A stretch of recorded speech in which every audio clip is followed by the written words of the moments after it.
BA पाठ second प्रथम प्रश्न पत्र संस्कृत साहित्य का इतिहास सुबंधु रचित वासव दत्ता।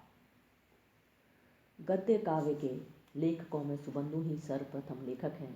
इनका ग्रंथ अलंकृत शैली में निबद्ध गद्य का उत्कृष्ट उदाहरण है। उनके समय तथा स्थान का यथार्थ परिचय अभी तक हमें नहीं चलता। बाण भट्ट के द्वारा प्रशंसित किए जाने के कारण ये बाण से पूर्ववर्ती सिद्ध होते हैं। इन्होंने एक श्लेष के द्वारा न्याय वार्तिक के रचयिता प्रसिद्ध न्यायिक उद्योतकर का स्पष्ट संकेत किया है। न्याय स्थितिम एवं उद्योतकर स्वरूपाम उद्योतकर का समय 6वीं शताब्दी का अंत तथा सप्तम का आदि माना जाता है। इस निर्देश से सुबंधु का समय उद्योतकर के अनंतर होना चाहिए।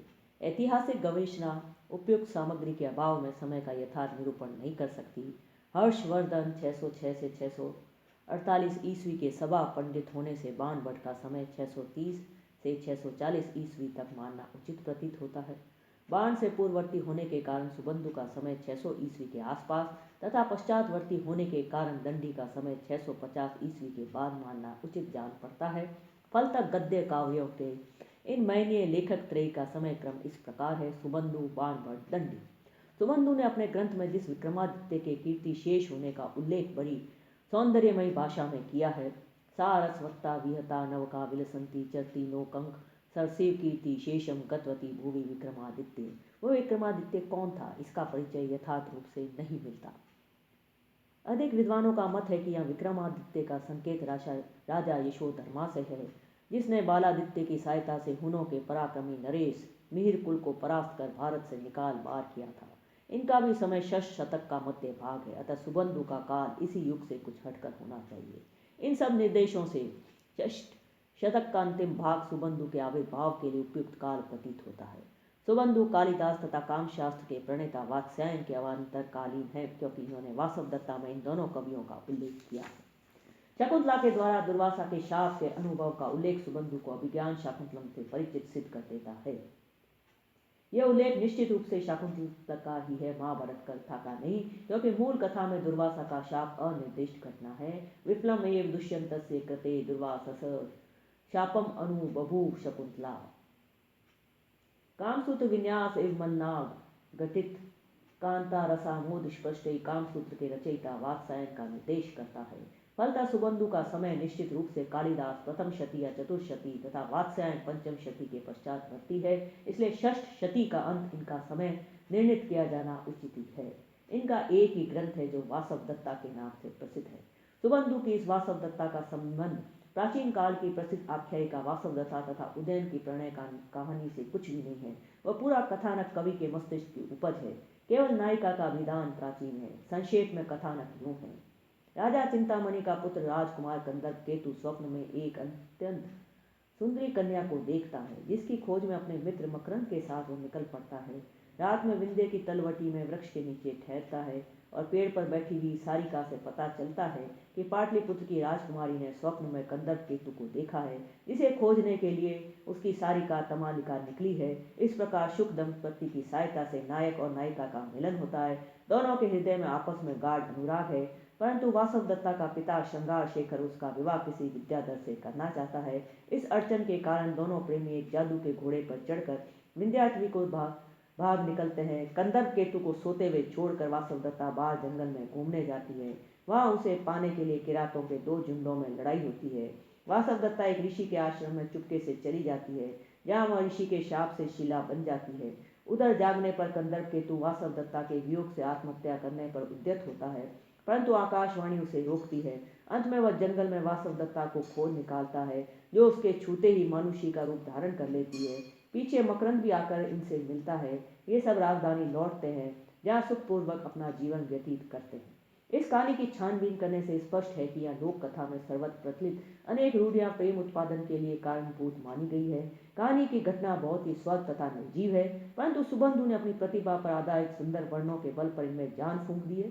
कवि यहाँ रोचक कहानी लिखने नहीं बैठा है जिसके पात्र तथा घटनाएं कौतुक और विस्मय उत्पन्न करती है। उसका मुख्य उद्देश्य वर्णन ही है, और इस वर्णन की चातुरी के लिए सुबंधु की ख्याति साहित्य जगत में है।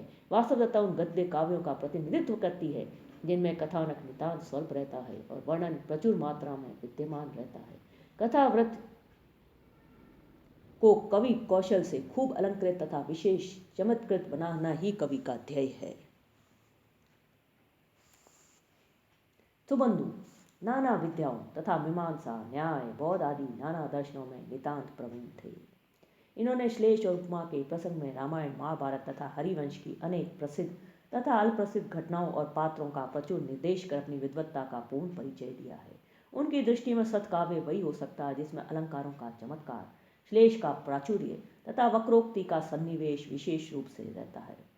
सुश्लेष वक्र घटना पटु सत्य काव्य विरचनम एवं इसी भावना से प्रेरित होकर सुबंधु की लेखनी श्लेष की रचना में ही विशेष पटु है।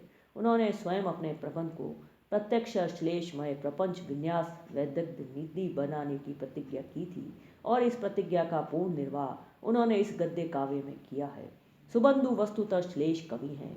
इन्होंने सबंग और अभंग उभय प्रकार के श्लेषों का विन्यास कर अपने काव्य को विचित्र मार्ग का एक उत्कृष्ट उदाहरण बनाया है, परंतु उनके श्लेष कहीं कहीं इतने अप्रसिद्ध, अप्रयुक्त तथा कठिन हो गए कि उन्हें समझने के लिए विद्वानों के भी दिमाग चक्कर काटने लगते हैं। कहीं कहीं तो बिना कोश की सहायता के पाठक एक पद भी आगे नहीं बढ़ता और उसके ऊपर कोशम पश्यन पदे पदे की उक्ति सरता चरितार्थ होती है। प्रसन्न श्लेष का ये उदाहरण रोचक तथा कमनीय है। नंद गोप एव यशोदयान्वित, जरासंध एव घटित संधि विग्रह, भार्गव एव सदा न भोग, दशरथ एव सुमित्रोपेत, सुमंत्रादिष्ट, दिलीप एव सुदक्षिणया अन्वितो रक्षित गोश्च। आश्चर्य यह है कि यशोदा से अन्वित नंद गोप के समान वह राजा यशोदया से अन्वित था। जरा के द्वारा संगठित अंग वाले राजा जरासंध के समान वह संधि और विग्रह युद्ध का संपादक था। सदा नभ आकाश में गमन करने वाले सदा नभोग शुक्र के सदृश व सदा दान तथा भोग से संपन्न था। सुबंधु ने विरोध, उत्प्रेक्षा, उपमा आदि नाना अलंकारों से अपने काव्य को सजाया है, परंतु इन सब में भी श्लेष के कारण ही चमत्कार उत्पन्न करने का प्रयत्न किया गया है। अनेक उपमाएं केवल शब्द साम्य के ऊपर ही प्रतिष्ठित हैं। रक्तपात होने के कारण कवि ने वासवदत्ता की उपमा व्याकरण शास्त्र से दी है। अष्टाध्यायी का एक पाद तेन रक्तम रागात सूत्र से समन्वित है। उधर नायिका के भी पैर रक्त वर्ण के हैं। इस शब्द साम्य के कारण ही यहाँ उपमा का चमत्कार है।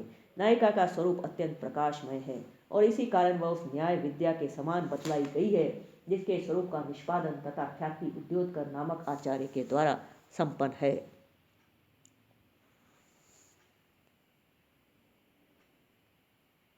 न्याय विद्या में उद्योतकर स्वरूपाम इस प्रकार के कौतूहलजनक उपमाओं के द्वारा पाठक का मस्तिष्क अवश्य पुष्ट होता है। कवि की विलक्षण चातुरी का भी पूर्ण परिचय मिलता है। सुबंधु ने विरोध, उत्प्रेक्षा, उपमा आदि नाना अलंकारों से अपने काव्य को सजाया है, परंतु इन सब में भी श्लेष के कारण ही चमत्कार उत्पन्न करने का प्रयत्न किया गया है। सब कविता की स्तुति बहुत ही कोमल शब्दों में विन्यस्त की गई है। अविदित गुणापि सत कवि भणति,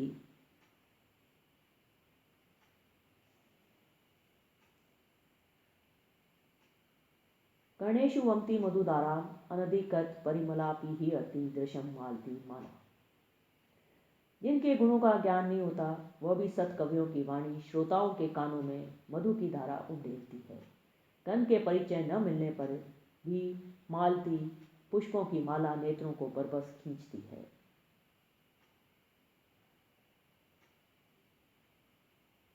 जहाँ सुबंधु ने अपने श्लेष प्रेम को छोड़कर काव्य का प्रणयन किया है वहाँ की शैली रोचक है तथा सहृदयों का पर्याप्त मनोरंजन करती है। साधारणतया गद्य कवि पद्यों के लिखने में कृत कार्य नहीं होता, परंतु सुबंधु का दृष्टांत इससे विपरीत है। वे कोमल पद्यों की रचना करने में भी सर्वथा समर्थ है। वासवदत्ता की कल्पनाओं का प्रभाव पिछले कवियों पर भी पड़ा है। विरह दुखों की अवर्णीयता की अभिव्यंजना महिम्न स्तोत्र के एक प्रसिद्ध पद्य की जननी है। सुबंधु के शब्दों में त्वत्कृते या अन्य यातना अनुभूता सा यदि नभ पत्रायते सागरो मेलांदायते ब्रह्मालिपि कार्यते भुजगपति वा कथकायते तथा किमपि कथम अपि अनेकै युग सहस्रै अभिलिख्यते कथ्यते वा। तुम्हारे लिए इसने जो यातना झेली है वह यदि आकाश कागज बने, समुद्र दवात बने, ब्रह्मा लिखने वाला हो अथवा सर्पों का राजा कथक का काम करे, तब किसी प्रकार तरह से हजारों युगों में लिखी या कही जा सकती है। मयन स्तोत्र का असीत गिरी समम स्यात् गजलम सिंधु पात्रे वाला प्रख्यात पद्य इसी की छाया पर निर्मित बहुत रुचिर तथा रोचक है।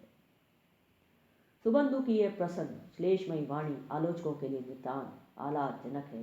विषधर्तो अपि अति विस्म खल इति न मृषा वदंती विद्वान सह यदयम नकुल द्वेषी स कुल द्वेषी पुनः पिशुना। विद्वानों का यह कथन झूठा नहीं है कि खल विषधर सर्प से भी अत्यंत विषम होता है। देखिए, विषधर तो केवल नकुल द्वेषी ही होता है, परंतु वह नकुल से ही द्वेष करता है, परंतु न कुल द्वेषी वह अपने कुल से कभी द्वेष नहीं करता। लेकिन खलों की विचित्र दशा होती है, वह तो अपने कुल से भी द्वेष तथा विरोध करता है। इस पद्य का प्राण है नकुल द्वेषी पद, जो सुबह सबंग के कारण नितांत सरस तथा सरल है। कवि ने प्राकृतिक दृश्यों का सुंदर वर्णन प्रस्तुत किया है, जो श्लेष के प्रपंच से रहित होने के कारण काफी मनोरंजक है। प्रभात का वर्णन इसका स्पष्ट उदाहरण है, परंतु यहाँ भी उपमा तथा उत्प्रेक्षा का साहित्य नहीं है। सच तो यह है कि सुबंधु के काव्य में कला पक्ष का ही साम्राज्य है। उनकी यह वासवदत्ता उस विशाल सुसज्जित प्रसाद के समान है, जिसका प्रत्येक कक्ष चित्रों से भूषित है तथा अलंकारों के प्राचुर्य से जो दर्शकों की आंखों को हमेशा चकाचौंध किया करता है। कुंतक के द्वारा वर्णित विचित्र मार्ग का सबसे सुंदर उदाहरण है सुबंधु की यही कृति। सुबंधु बाण भट्ट तथा कविराज के साथ वक्रोक्ति मार्ग के निपुण कवि माने गए हैं, परंतु अवश्य बाण का कादम्बरी के सामने वासवदत्ता का काव्य पंडितों की गोष्ठी का ही केवल विषय, विदग्धों की गोष्ठी से उसका सीधा संपर्क नहीं है। सुबंधु का गद्य अक्षराडंबर का साक्षात रूप है, तो बाण का गद्य स्निग्ध स्पेशल पांचाली का भव्य प्रतीक है। सुबंधु ने आंख मूंद कर संदर्भ का बिना विचार रखे श्लेष का व्यू खड़ा किया है, परंतु बाण भट्ट की दृष्टि वर्ण्य विषय तथा अवसर के ऊपर गड़ी हुई है। वह जो लिखते हैं वह अवसर तथा संदर्भ से संघर्ष नहीं करता। स्निग्ध रस पेशल तथा हृदयावर्जक गद्य का जीवित प्रतीक बाण सहृदयों के हृदय को स्पंदित करता है, जबकि सुबंधु का गद्य केवल मस्तिष्क से ही टक्कर खाता हुआ कथम अपनी प्रवेश पाता है। दंडी से भी सुबंधु का पार्थक्य स्पष्ट है।